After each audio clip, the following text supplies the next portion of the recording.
3 जुलाई 2026 बिना किसी ट्रेलर के, बिना किसी प्रमोशन के ओटीटी प्लेटफॉर्म्स J5 पर एक मूवी चुपके से रिलीज होती है। नाम था सतलज। लेकिन रिलीज होने के ठीक 48 घंटे के अंदर ही इस फिल्म पर अचानक बैन लग जाता है और इसे प्लेटफॉर्म से हमेशा के लिए हटा दिया जाता है। एक ऐसी फिल्म जिसे सेंसर बोर्ड ने 127 कट्स दिए, एक ऐसी फिल्म जिसमें काम करने के लिए सुपरस्टार दिलजीत दोसांझ ने एक भी रुपए फी चार्ज नहीं की, और एक ऐसी फिल्म जो पंजाब के इतिहास के उस सबसे बड़े सच को सामने लाती है जिसे दफन करने की कोशिश पिछले 30 साल से चल रही है।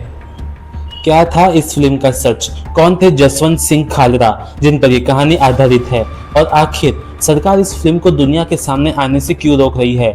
आज के इस वीडियो में हम इस पूरी कंट्रोवर्सी के एक एक पार्ट को डिटेल में डिकोड करेंगे। कहानी की शुरुआत होती है 1980s और 90s के पंजाब से। ये वो दौर था जब पंजाब एक बहुत बड़े डार्क फेज से गुजर रहा था। एक तरफ खालिस्तानी मिलिटेंसी थी और दूसरी तरफ पुलिस के काउंटर इंसर्जेंसी ऑपरेशंस। इस दौरान हजारों नौजवान अचानक गायब हो रहे थे। इसी दौर में अमृतसर में एक आम बैंक एम्प्लॉय थे जसवंत सिंह खालरा। वो कोई नेता नहीं थे, कोई बड़े एक्टिविस्ट नहीं थे, एक आम इंसान थे जो बैंक में डायरेक्टर थे। लेकिन उनकी जिंदगी तब बदल गई जब 1992 में उनके एक दोस्त जो ह्यूमन राइट्स एक्टिविस्ट थे, उन्हें पुलिस ने उठाया और कुछ दिन बाद उनकी डेड बॉडी मिली। अपने दोस्त की मौत का सच ढूंढते ढूंढते खालरा साहब अमृतसर के दुर्गायना मंदिर और बाकी शमशान घाटों तक पहुंचे। वहां उन्होंने म्युनिसिपल रिकॉर्ड्स और क्रिमेशन रजिस्टर को इन्वेस्टिगेट किया और जो सच उनके सामने आया उसने पूरे देश को हिला के रख दिया। उन्होंने सबूत इकट्ठा किया कि पंजाब पुलिस ने लगभग 25,000 से ज्यादा जवान, बुजुर्गों और आम लोगों की बॉडीज को अनआइडेंटिफाइड या लावारिस बताकर चुपचाप बिना उनके परिवारों को बताए जला दिया था। उन्होंने इस स्कैम को दुनिया के सामने लाया। वो कनाडा गए, यूके गए और इंटरनेशनल पार्लियामेंट में पंजाब के इस डार्क चैप्टर पर आवाज उठाई। लेकिन सच बोलने की एक बहुत बड़ी कीमत चुकानी पड़ती है।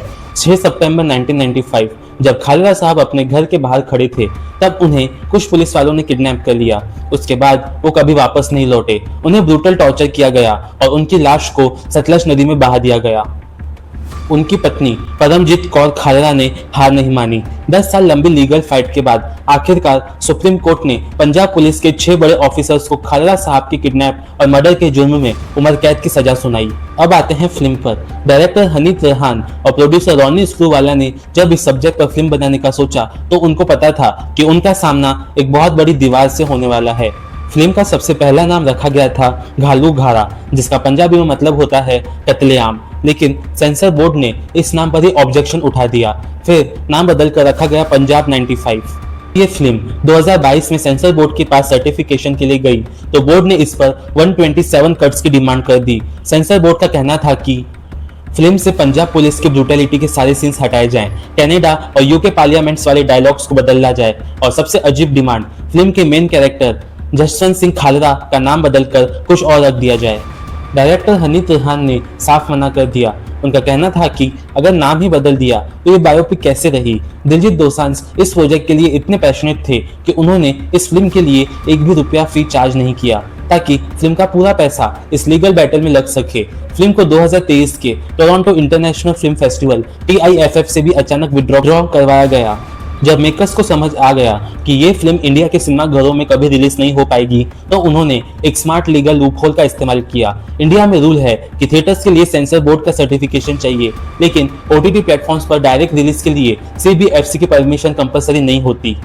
मेकर्स ने फिल्म का नाम चुपके से बदला और रख दिया सतलज, उसी नदी के नाम पर जहां खालरा साहब की बॉडी को ठिकाने लगाया गया, और 3 जुलाई 2026 को बिना किसी शोर के इसे J5 पर स्ट्रीम कर दिया।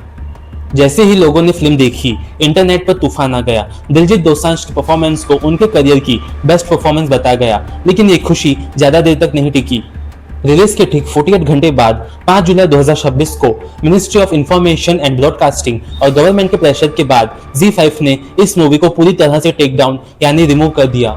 सरकार के मुताबिक ये film section 69A IT act के अंदर पब्लिक ऑर्डर और नेशनल सिक्योरिटी के लिए खतरा बन सकती थी। उनका दावा था कि फिल्म का नैरेटिव एक तरफा है जो सिक्योरिटी फोर्सेस की छवि को खराब करता है। तो अब आगे क्या? J5 ने इस फिल्म को सिर्फ इंडिया में नहीं बल्कि इंटरनेशनल लाइब्रेरी से भी डिलीट कर दिया है। लेकिन जैसा कि दिलजीत दोसांझ ने अपने एक लाइव में कहा था, इंटरनेट से कुछ भी गायब नहीं होता।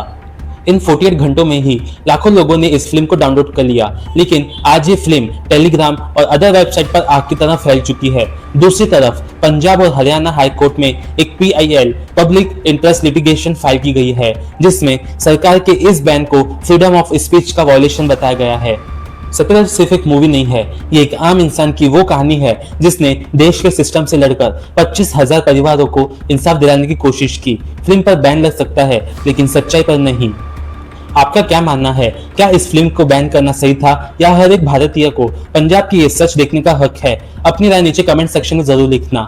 अगर वीडियो इन्फॉर्मेटिव लगी हो तो इसे लाइक और शेयर जरूर करना और चैनल को सब्सक्राइब करना न भूलना। मिलते हैं अगले वीडियो में। जय हिंद।